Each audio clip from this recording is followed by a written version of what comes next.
In the name of Allah, the most beneficent, the most merciful. Assalamu alaikum wa rahmatullahi wa barakatuh, my dear brothers and sisters in Islam. Welcome to another episode of the Dawah Hard Talk series, where we answer the tough questions of Islam that are being asked by the people. So if you are ever asked this question, which today is, why are Muslims violent? Why are Muslims always aggressive? Why are they killing people all the time? You see, this question is posed to us Muslims all the time because they see various different things online, on media, or print media, or electronic media, and they are confused, thinking that, oh, Islam is violent, Islam is all about aggression. They see various these organizations overseas doing all kinds of violent, acts of terror and things like that, and they believe that this is what Islam is all about, and this is what Muslims are all about. But that is not the case. We need to answer back by saying what Allah tells us in the Quran in Surah Ma'idah, in the fifth surah, the table spread surah, where Allah subhanahu wa ta'ala says very clearly that to save one life is as if you save all of humanity. And to take one life as if you have killed all of humanity. In fact, Allah subhanahu wa ta'ala in the Quran has told us that human life is very precious, very valuable. We are not allowed to kill anybody. We're not allowed to do anything. There are only certain injunctions where we are allowed to take a life for another life. For example, if somebody murdered somebody, the victim's family has a right to demand justice and fairness and a life for life.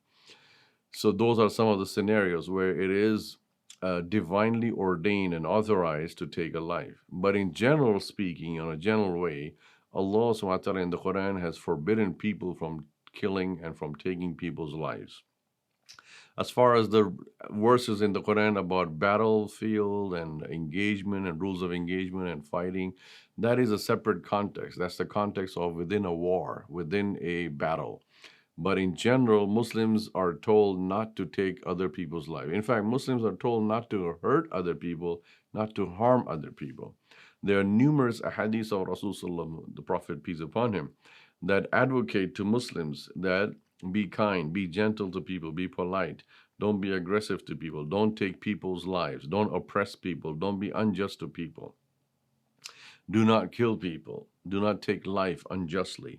So all of these ahadiths, when we put them into a context, we see that Islam is a religion of peace. Islam is a religion of stability and calmness. Islam wants in the society stability and calmness, not chaos and anarchy. So Islam is not violent at all. And you can quote these verses of the Quran and quote these ahadiths of Rasulullah, that the misconception you have about Muslims being violent and aggressive is because you're seeing something do something. And those people who are doing that wrong thing, they are bad apples. Every religion has bad apples. Every religion has people who don't really follow the faith strictly. And the people who commit violent acts of aggression in the name of religion, Islam, they have their own personal agenda, personal vendetta. Their goal is not Islam. Their goal is to do whatever they want to do. And they're unfortunately utilizing or using the name of Islam to justify their actions of violence. And we need to clearly condemn that, disconnect from it, and delineate and detach ourselves, the mainstream Muslims, from that act of violence. Because if any Muslim is committing an act of violence unjustly, unfairly, anywhere in the world, they're really not practicing Islam. They're not really following the Quran. They're not following the injunctions of the Quran and the orders of Allah subhanahu wa ta'ala, who tells us very clearly that save people's life, protect people, protect them, be humble to them, be kind to them. In fact, there's a verse in the Quran that it says that even if you are your adversary, your enemy, tries to seek asylum, refugee in your house, then give them asylum, give them refugee, let them come into your house so that they can sit down and talk, have a peace talk. So violence begets only violence, and Islam is against that. I hope this will suffice the answer to these people who asked this tough question. Thank you. Wassalamu alaikum wa rahmatullahi wa barakatuh.